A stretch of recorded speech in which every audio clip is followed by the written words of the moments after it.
2 mega fights, and the return of a legend. Stay tuned for all that. Please like and subscribe. Help us get to 1,000 subscribers. Leave a comment below. Let us know what you think. Tell a friend to tell a friend. Welcome back to Friday's Check Hook. First off, big shout out to Philadelphia's own Tevin Farmer. Just an awesome story of how he went from journeyman to world champion in just a few years. That little engine that just wouldn't give up, finally did it. So congratulations to our boy Tevin Farmer. Job well done, sir. This week on Friday's Check Hook, 2 major mega fights looking like they are about to, for real, get signed, sealed, and delivered for the fourth quarter of this year. Plus the return of a legend. But first, let's talk about those 2 mega fights. Deontay Wilder and Tyson Fury, looking like it's going to get done on pay-per-view. And we are into this fight. We think this is good. We think this is good for boxing. We think, especially in the United States, we think it'll do well on pay-per-view. We'll get into all that. We're just happy for Deontay Wilder. He got screwed by Eddie, the scumbag Hearn, and it looked like he was going to have to take another menial, stay busy type of fight. Maybe a rematch with Ortiz or Dominic Brazil. But it's looking like now he's going to get this Tyson Fury fight. It's looking like it's going to be in December. I originally thought this was going to be in April, and that he would have to take another fight, and Fury would take 3 tune-ups. But Fury's looking like he's fine with this fight in December. And we're excited about that. First off, for Deontay Wilder, heck of a nice guy, and good things happen to good people. After getting screwed by Eddie Hearn and being dragged along for 3 months and thinking he's going to get the fight, giving in to every single demand that AJ and Eddie Hearn made, Wilder finds out that they were never going to make that fight. Not this year. He taking the $15 million, conceding everything to make that unification fight with AJ. But now Wilder gets this. And he can actually probably make as much money with this fight with Fury as he would with AJ. And I know you guys are going to say that's ridiculous because the AJ fight would do massive numbers all over the world. It would be a huge fight worldwide. Let me explain to you why this fight could potentially make Wilder more money. Wilder had no negotiating chips with AJ. He conceded everything to try to make that fight because he believes in himself. If he wins that fight, he will be the heavyweight champion of the world, the legitimate heavyweight champion of the world. And let me explain what that means to the casual fan.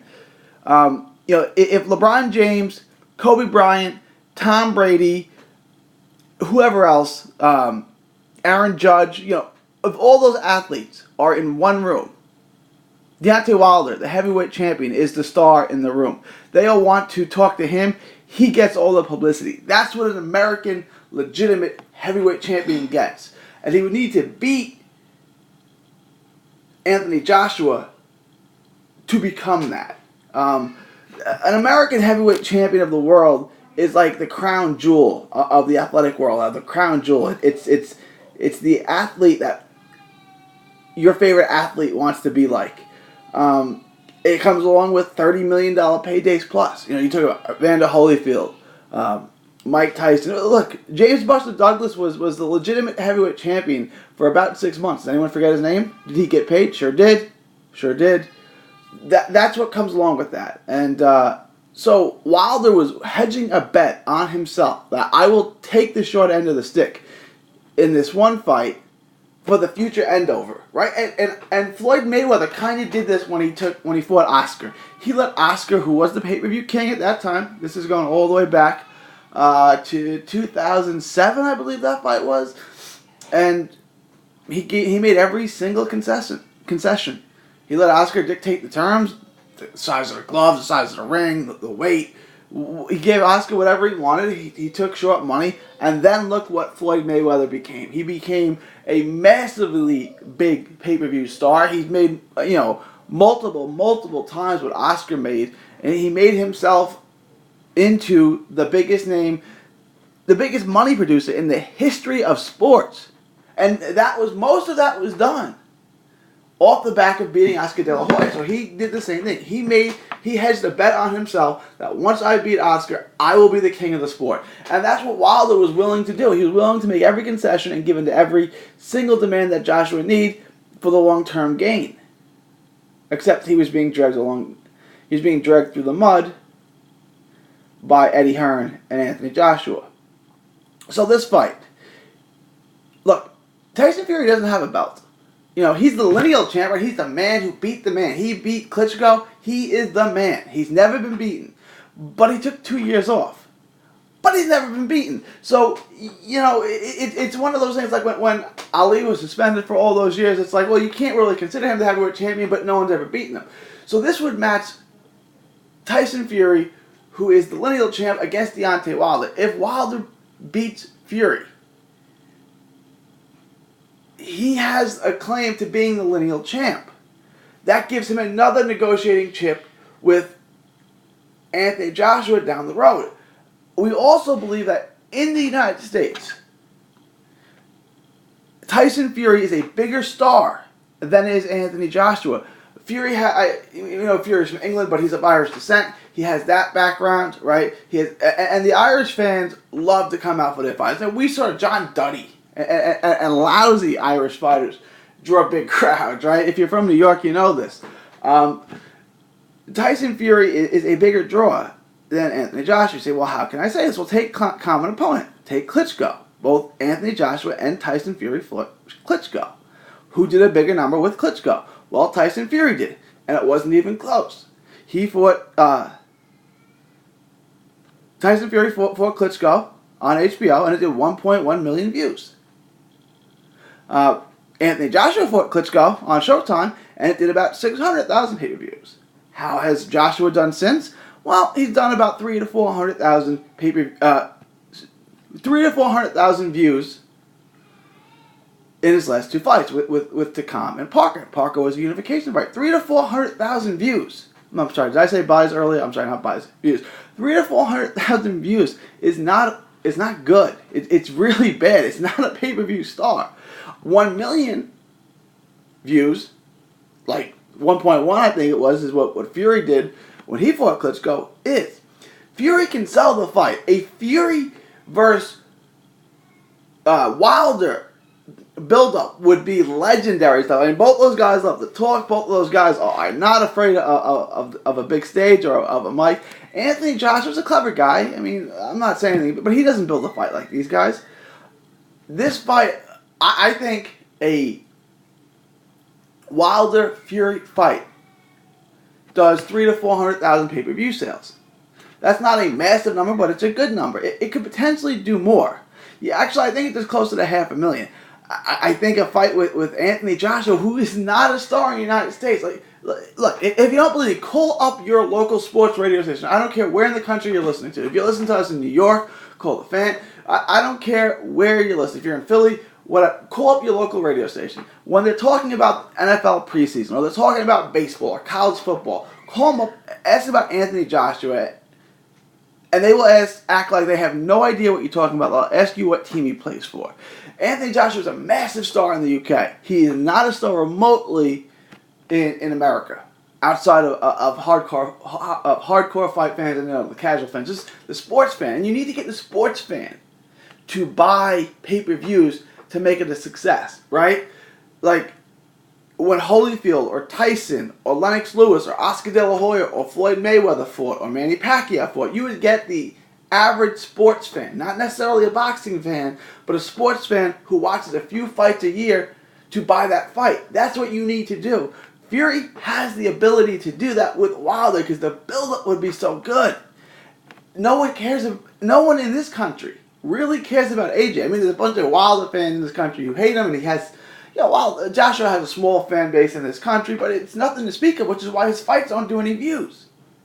So a Fury fight, and we all love Fury. Fury is an entertaining guy, and he can sell the fight. Even if you don't like Tyson Fury, you still kind of like Tyson Fury and you're entertained by him, right? So now let's get into the actual fight, right? So Wilder could demand a higher portion, a better split with Fury than he could with AJ. He already gave in to every single demand that AJ, and he was going to get $15 million out of it. If this fight does 500,000 pay-per-view sales alone in the U.S., plus everything it does in the UK and everywhere else, and Wilder can legitimately demand a 50-50 split. He can. Because he's the current world champion. Fury has had one fight. He'd have had two by the time they get into the ring in the last 3 years. I mean, what I'm saying is Wilder has more room for negotiating a better split with Fury than he could with AJ. If he wants to fight AJ, he has to fight him on AJ's term, or Eddie Hearn is fine with his man not taking that fight. Fury wants the fight. Fury's a man. So, if Wilder came to Fury and said 50-50, yeah, Fury would probably make it. Now, a 50-50 split would earn Wilder at least $15 million on the back end, probably more. So what does that mean? Well, even though the fight may not be as big as AJ, it's still a very big fight, and because he can get a more favorable split, he can make more money on it. If it's a $60 million pot with Fury, would you rather have 50% of that or $15 million flat against AJ? Well, obviously 50% of the $60 million pot with Fury is more money.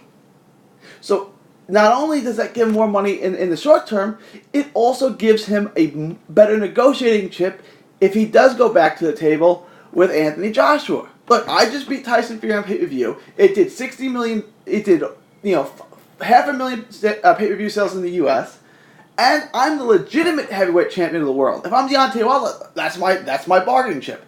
I'm the legitimate heavyweight champion of the world. I'm the man that beat the man, and I just did big pay-per-view numbers. Anthony Joshua, no, you could make the argument. And look, and I pick Anthony Joshua to beat Deontay Wilder, so I'm not bad-mouthing Anthony Joshua. You could argue he's a paper champion. He didn't beat the man who beat the man. That would be Wilder. So it gives him a better negotiating chip the next time he goes to the table with Anthony Joshua. Now that's assuming that he wins. Look, Tyson Fury, circa 2015, beats either Anthony Joshua or Deontay Wilder. Let me say that again. Tyson Fury, circa 2015, beats either Anthony Joshua or Deontay Wilder. Tyson Fury is a more skilled fighter. He's more fundamentally sound. He's a better fighter. He does more things well, certainly than Wilder, and he does more things well, and he's bigger than Anthony Joshua. He beats either of those guys. Now, if we ever see that Tyson Fury again, I have no idea. Okay? Look, the thing that he did last month against the Sefer Safari, who was the number 2 cruiserweight in all of Albania, means nothing. Okay? He has another tune-up fight coming up in August. Let's take a look at that. Let's see what he does there. He's certainly not going to be back to the level that he was when he beat Klitschko in 2015. Is there enough where he can beat Wilder? I don't know. I'm not going to make a prediction on that. I'm really not. Look, I think AJ beats Wilder. That doesn't mean I think Wilder sucks. I don't think Wilder sucks. He's got a snappy jab. He's obviously physically gifted, and he's got that right hand. He could win against anyone because of that right hand. But he's so limited. He doesn't beat Joshua, and it depends on what's left of Fury, right? Look, Floyd Mayweather retired for 2 years almost. Mikey Garcia walked away for over 2 years. Andre Ward walked away for almost 2 years, a year and a half or whatever it was.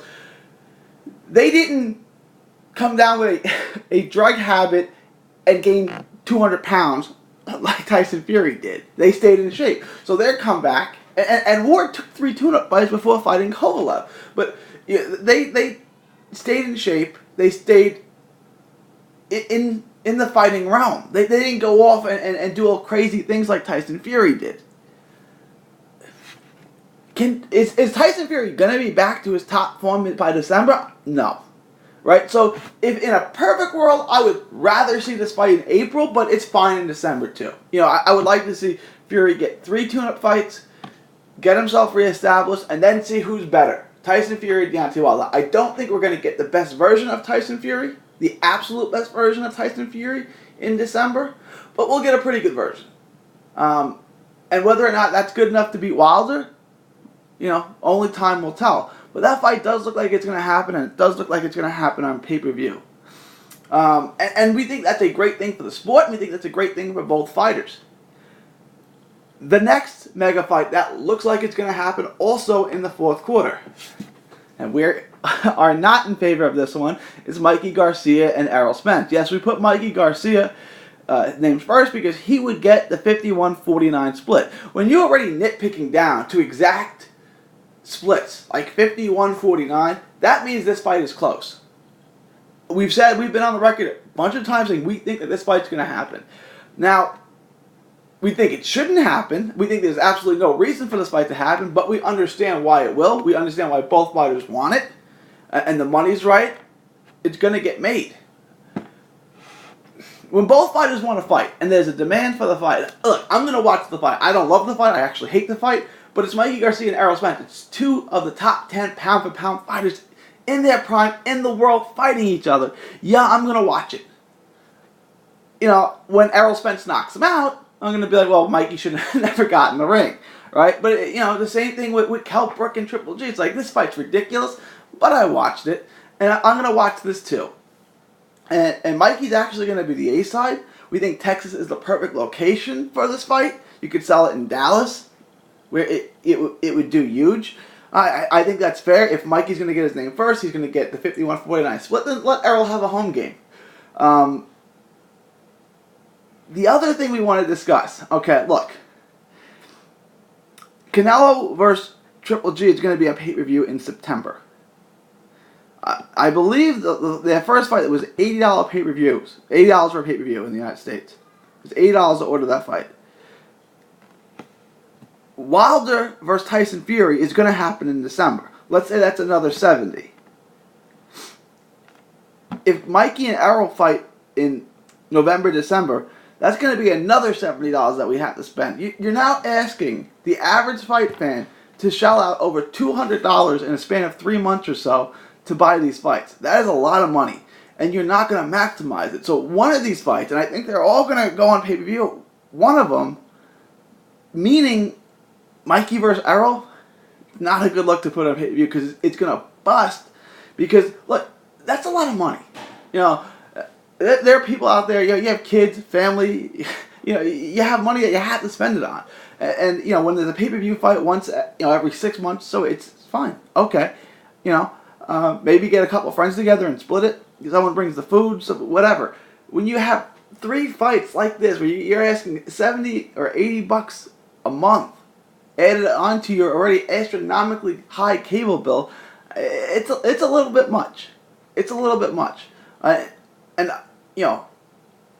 either all 3 of them are going to suffer slightly because people are going to pick the ones they want to buy, or one of them is going to suffer really bad. And in my estimation right now, that's Mikey Garcia versus Errol Spence, because neither is a pay-per-view star, and the fight's a mismatch. The other 2 are pretty even fights. So it's a bad decision for Mikey to take that fight, and it might not pan out financially the way that he thinks it will, or if he put it in another part of the year where it wasn't surrounded by all these other pay-per-view fights. But that looks like it's going to get done as well. So we have Deontay Wilder versus Tyson Fury looking like it's going to get done. And we have Mikey Garcia versus Errol Spence looking like it's going to get done. Also, big news, the return of a legend. Well, is Guillermo Rigondeaux a legend? Maybe we overspoke a little bit. He's an amateur legend, 2 Olympic gold medals. He's a uniquely talented fighter. He's also one of our favorite fighters.